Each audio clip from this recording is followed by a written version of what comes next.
আজ মহালয়া আর আজই সুরুচি সংঘের থিম সং উদ্বোধন হলো। ঢাক বাজালেন মন্ত্রী অরূপ বিশ্বাস।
সুরুচি সঙ্গে এবছর ৭২ বছরে পা দিল সুরুচি সংঘ। তাদের এদিন থিম প্রকাশ হলো, তোমাকে দেখিয়ে দেবো। আহুতি, তাদের থিম হচ্ছে আহুতি এবং সেই আহুতি তারা সাজিয়েছেন এখানে অনুশীলন সমিতির আগামী বছর হচ্ছে ১২৫ বছর হবে এবং সেই কারণেই তারা এবার অনুশীলন সমিতির ওপর থিম করেছেন এবং আমরা দেখতে পাচ্ছি যে শিল্পী অনির্বাণ দাস তিনি এই থিম সাজিয়েছেন এবং তার মতো করেই কিন্তু এখানে আলোকসজ্জাও করা হয়েছে। আজকে থিম সং প্রকাশ করা হয়েছে, যার গীতিকার এবং সুরকার উভয়ই হচ্ছেন মমতা বন্দ্যোপাধ্যায়। আর এই যে মণ্ডপ, সেই মণ্ডপ কিন্তু হচ্ছে প্লাস্টার কেটে কেটে তৈরি করা হয়েছে। বিপ্লবী বারিন ঘোষ থেকে তোমার ঋষি অরবিন্দ, তাদের সবাইয়ের ছবি রয়েছে। সামনে আমরা ঢুকেই প্রবেশ করে দেখতে পাবো যে ক্ষুদিরাম বসু, তার ছবি রয়েছে এবং তার ডেথ সার্টিফিকেট সেটাও একটা রয়েছে।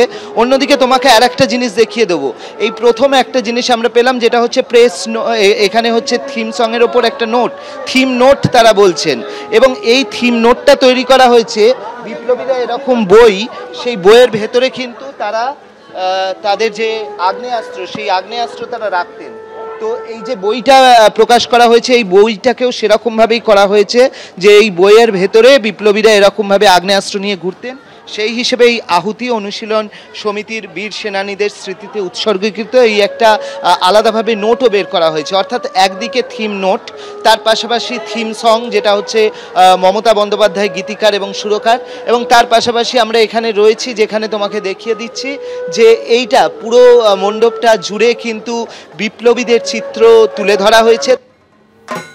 একেবারে পুজোর মরশুম শুরু হয়ে গিয়েছে, বুঝতেই পারছেন। একদিকে শ্রীভূমি স্পোর্টিং মা যেখানে গয়নায় সেজে উঠেছেন, তারপর সুরুচি সংঘ একেবারে ঢাকের বোল উঠেছে সেখানে। আর এবার আপনাদের দেখাবো মদিয়ালি ক্লাব, যেখানে আজ হলো মায়ের চক্ষুদান।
মদিয়ালি ক্লাব দক্ষিণ কলকাতার অত্যন্ত পরিচিত ক্লাব। ৯১ বছরের এই ক্লাবে বেশ কিছু রীতি প্রথম থেকে মেনে আসা হয়, তার মধ্যে একটি মহালয়া চক্ষুদান।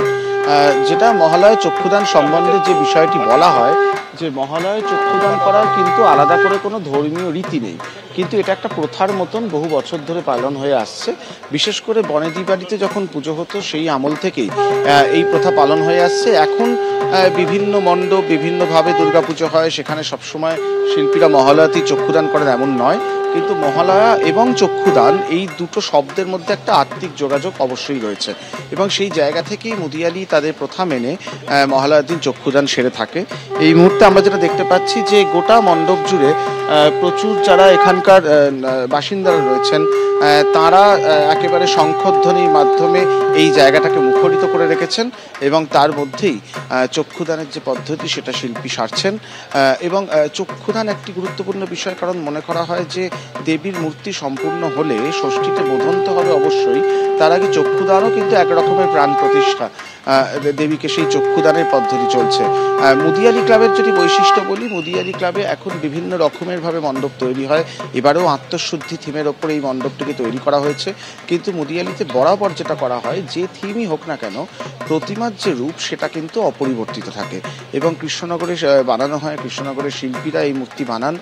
প্রতিমার রূপ অপরিবর্তিত থাকে, শুধুমাত্র তার সাজ বদল হয়, শাড়ি বদল হয়, তাছাড়া প্রতিমার মুখ এবং তার যে গঠন সেটা তারা অক্ষুণ্ণ রাখেন প্রতি বছর।